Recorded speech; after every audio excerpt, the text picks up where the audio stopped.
It started like any other quiet Sunday morning. The coffee was still warm on the counter, her mug untouched, sunlight slipping through the curtains like it didn't know what was missing. I noticed the silence first, not the peaceful kind, but the hollow kind, the kind that sinks into the floorboards and settles in your chest. Her shoes were gone, her coat too. No note, no text, no goodbye, just a stillness that made the walls seem too wide. I checked my phone. Nothing. Checked outside. Nothing. The neighbors hadn't seen her. No one had. Just gone. I sat on the couch for a long time, hours maybe, trying to remember if we had argued, if I'd said something cruel without knowing. But all I remembered was her distance, lately more space than person, more sighs than sentences. Then my phone rang, an unknown number, and I answered it without thinking. A man's voice, calm, too calm, like he wasn't calling a stranger, like he wasn't tearing open something raw. He said she was with him, that she was safe, that she needed space, needed time, that he hoped I'd understand. I didn't. I asked him why she hadn't told me, why she left like that, why he thought he could speak for her. But he didn't answer, just silence. And then he hung up. I sat there again, phone still in my hand, the call still echoing in my ears, and the house felt even quieter than before, like it had always known she'd leave, like it had been waiting for the day it would just be me and the walls and the echo of a door closing without a word. I don't know how long I stayed there, maybe forever, maybe just until the coffee went cold and the sun slipped away like her, quiet and sure and without looking back.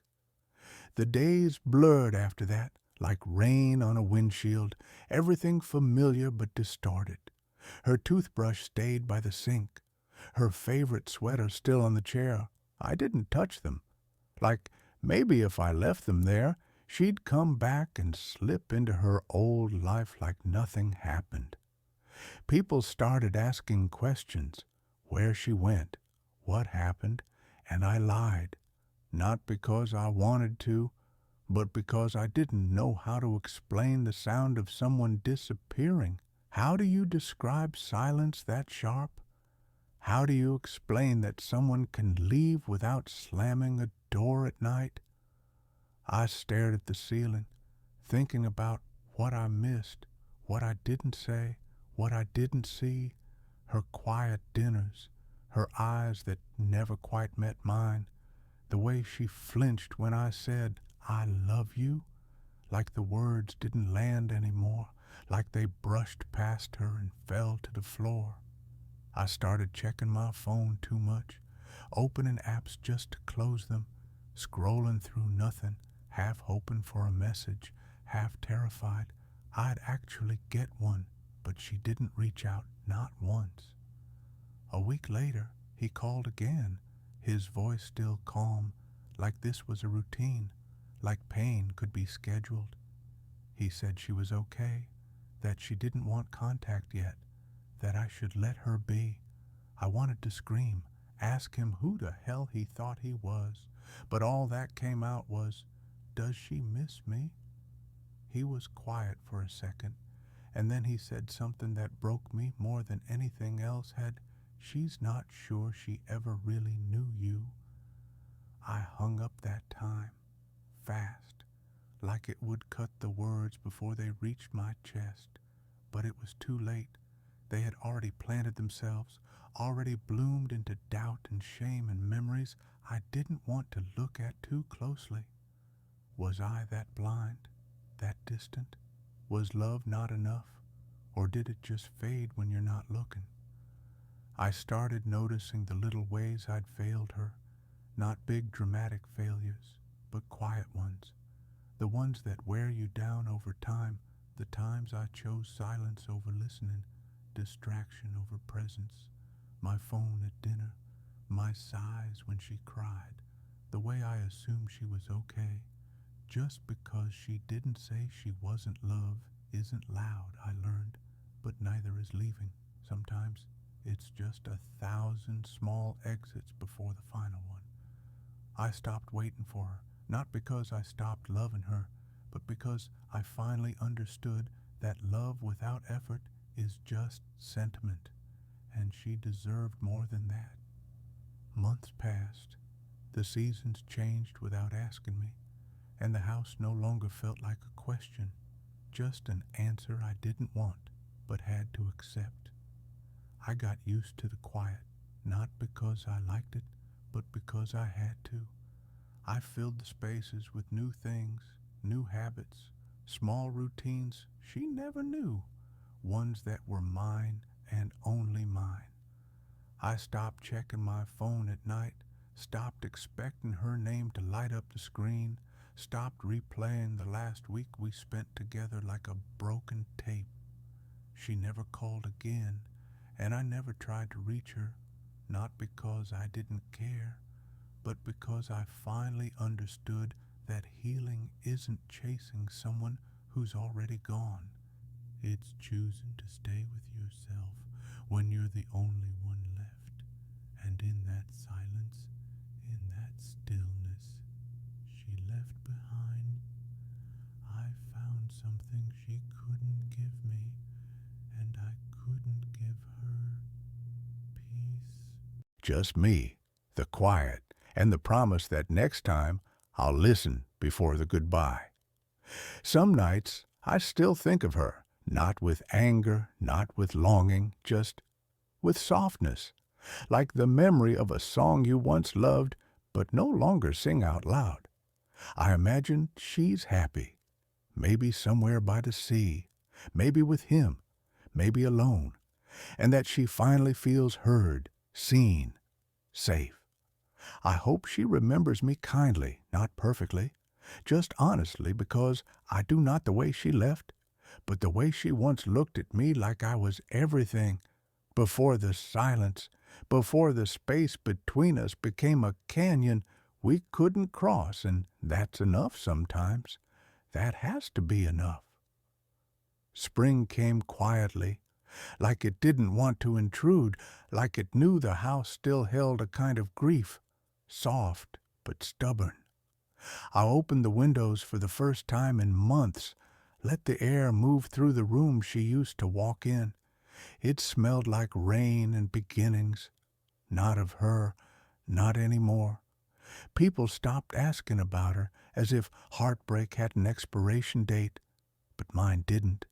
It just changed shape. It became quieter, more bearable, like a song in another room. I started reading again. Books she never cared for, stories she would have found boring.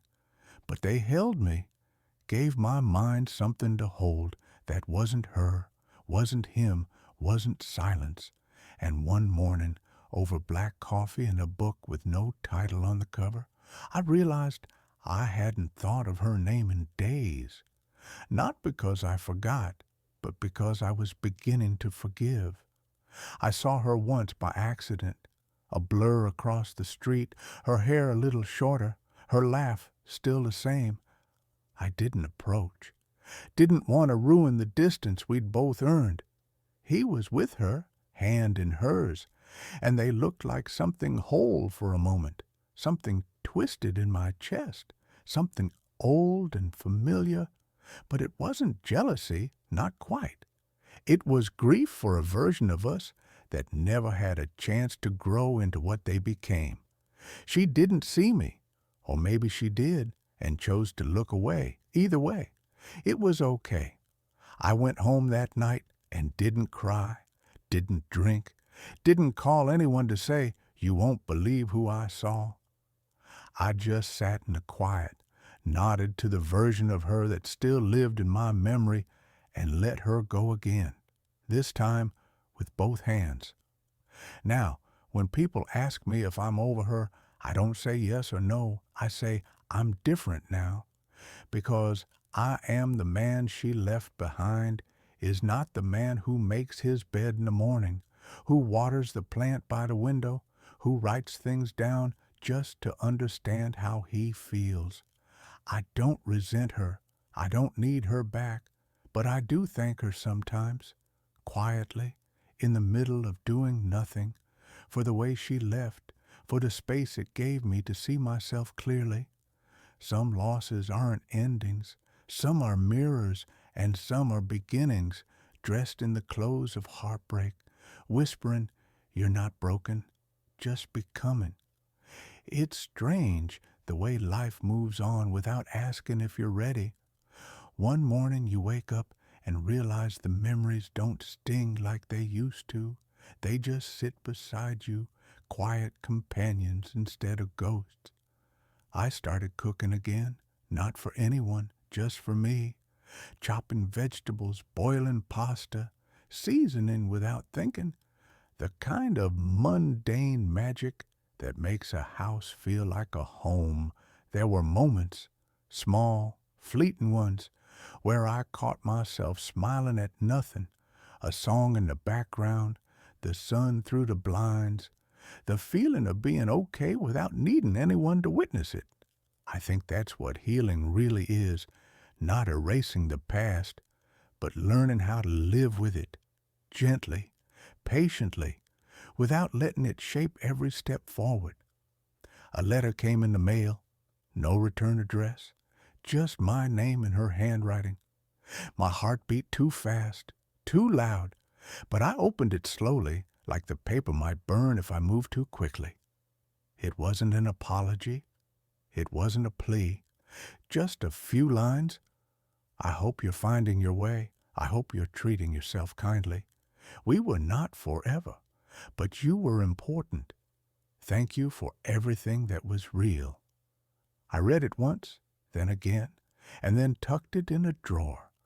I rarely open it, didn't answer anything, and it didn't need to. Some things don't ask to be understood, just acknowledged. Now, when I walk through the city, I carry no weight in my chest. I make eye contact again, not looking for her, just meeting the world where it is. I've started writing in the mornings, just thoughts, fragments, things I used to be afraid to say out loud. Sometimes they're about her, sometimes they're about me, but mostly they're about what comes next. I don't need closure like I used to, because I realize closure isn't something you find, it's something you choose, and I chose it the moment I decided to keep living without needing to rewrite the past. She was a chapter, but I'm still the one holding the pen. There came a day, soft and unremarkable, where I looked around my life and realized it was mine again. Not a shadow of what we were, not a waiting room for what might have been, but something entirely new, entirely mine. The couch was in a different spot, the bookshelf fuller, my mornings quieter, but more intentional. There was no echo of her footsteps in the hallway, no trace of her perfume in the air, but there was warmth, not from her absence or presence, but from me, from the man who stayed when she left. I had rebuilt myself slowly, brick by brick, habit by habit, letting grief teach me where I was hollow and love for myself. Filled the rest, I still think of her sometimes, but not like before, not with ache or longing or even sadness, just with a quiet sort of gratitude, like you might feel for a rainstorm that once soaked you through and now only waters the trees you sit beneath. Love didn't leave me when she did. It just changed shape, grew roots in different soil, and began again in different ways. I started saying yes more, to friends, to invitations, to the mirror, to mornings that didn't promise anything more than still being here. I met someone eventually, not someone who replaced her, but someone who saw me as I was, not as I used to be, and loved me anyway, not in the way that demands you forget, but in the way that honors the path that brought you to them. And maybe that's all healing is in the end. Not a dramatic revelation, not a clean break, not even a final act, but a quiet, persistent return to yourself over and over again until one day you wake up and the air smells like possibility, not memory, and you realize you're home. Years passed, not all at once, but in slow, deliberate moments. Birthdays missed, seasons folded into one another, photographs tucked away in boxes I no longer opened just to feel something. The pain became history, not a haunting, and even the sharpest memories softened at the edges like sea glass smoothed by time. I saw her again, once more, but this time by chance and up close, at a cafe on a rainy afternoon. Both of us older, steadier, lives written in different directions. She looked up, and so did I. And for a second, we just existed in that familiar silence, not awkward, not painful, just human. She smiled, small and genuine, and I returned it, not because I wanted her back, but because I didn't need to anymore. We didn't speak. There was no need. The moment was the conversation when she left, this time with a nod and a soft glance. I didn't feel the ache of loss or the tug of memory. I just sipped my coffee and watched the rain run down the glass, grateful. Grateful for her, for me, for the story that had ended and the life that had begun. Because sometimes the most beautiful part of a story isn't how it begins or how it ends, but the fact that it was ever written at all.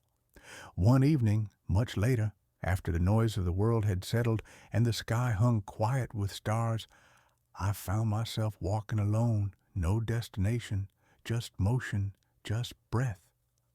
I passed places that used to hold her laughter, corners of the city where we once kissed, argued, promised things we couldn't keep. Not out of malice, just out of being young and unfinished, and as I stood at the edge of a familiar streetlight glow, I realized something that stopped me cold. In the middle of the empty sidewalk, I no longer needed to heal from her. Not because she didn't matter, but because I had built a life where her absence wasn't a wound. It was a room I'd visited, stayed in for a while, and then gently closed the door behind. There were new names now, new places, a new rhythm to my days that she never knew, couldn't have known. But somehow I still carried her with me, not like a weight, but like a lesson etched into the lining of my spirit. She taught me how to lose, and losing taught me how to hold on to myself. I kept walking, under the dim glow of street lamps and soft wind, and for the first time in a long time I didn't look back, not even once. It was a quiet Sunday morning, years from the day she left, years from the call that cracked something open in me, and I stood in my kitchen, pouring coffee into a chipped mug I'd grown to love outside. The world was slow and golden, the kind of morning that asks nothing of you but to be present. I caught my reflection in the window, just a flicker, and for a moment I really saw myself. Not the man she left, not the man who waited, grieved, doubted, but the man who remained, who rebuilt, who learned to love the stillness. There were no ghosts in the room anymore, just sunlight and silence, and both felt like home. I thought of her, as I sometimes did, not because I missed her, but because she mattered, because you don't unlove someone just because they don't stay. She was a storm, a mirror, a beginning disguised as an end, and I was no longer surviving her absence. I was thriving in the space it made. I smiled to myself, took a sip, and whispered something only the walls could hear. Thank you for leaving. Not out of bitterness, but Because it gave me back my life and I was finally living it. The years have stacked themselves neatly now like books on a shelf, each one with its own dog-eared pages, its own faded cover, its own quiet wisdom. I live a small life, but not a lonely one. There's warmth here, in the way the light falls across the floor in the early hours, in the hum of the kettle, in the laughter of friends who've stayed, and the silence that no longer frightens me. I never remarried, not because I was broken or bitter or afraid, but because I learned to love my own company in a way that feels holy, earned. There were people, yes, fleeting and kind, moments that passed through me like gentle tides, but I never clung to them, never asked them to stay just to fill a space someone else left behind. I kept a photo of her for a long time, tucked away in a drawer, not to revisit the pain, but to remind myself that love, even when it ends, still matters. But eventually, one autumn morning, I let it go, not with drama, not with ceremony, just a breath, a whisper, a quiet placing of the past where it belonged. I walked outside, the air cool and full of change, and watched leaves fall like little surrenders, graceful and sure, each one a small letting go. And I realized she had been a chapter, yes, but she was never the whole book I had written, entire volumes since she left. Chapters filled with solitude and discovery, joy and grief, laughter that echoed down empty hallways, and peace that moved in slow and steady. I am not who I was when she left, and that, perhaps, is the greatest love story I've ever lived, not the one where someone stays, but the one where I stayed through the unraveling, through the ache, through the long nights and longer silences, stayed with myself when no one else did. And now, as the sky turns amber and the world slows around me, I sit on my porch, coffee in hand, wind in my hair, heart open and still, and I smile, not for what was lost, but for everything I found on the way back to me. There's a kind of peace that doesn't arrive all at once. It builds quietly, like dew gathering on leaves before sunrise, unnoticed until suddenly everything glows. That's where I live now, in that quiet glow. Not every day is profound, not every morning poetic, but there is a steadiness in me, one I never thought I'd earn, forged in the quiet aftermath of loss, shaped by the long, faithful work of staying present. Sometimes I still wake before dawn, out of habit more than need, and just sit there listening, not for footsteps, not for a voice long gone, but for the stillness that now answers back with kindness. I look around this life I've built, simple and soft, and I feel something deeper than happiness, contentment maybe, or the kind of freedom that only comes after surviving something that almost undid you. She's a name I rarely speak now, not because I've erased her, but because she lives in a place that no longer aches. She is part of my story, but not my identity, not my burden. And if there is a version of her somewhere, reading a book by the window, smiling at someone new, I hope she feels the same peace we were two people trying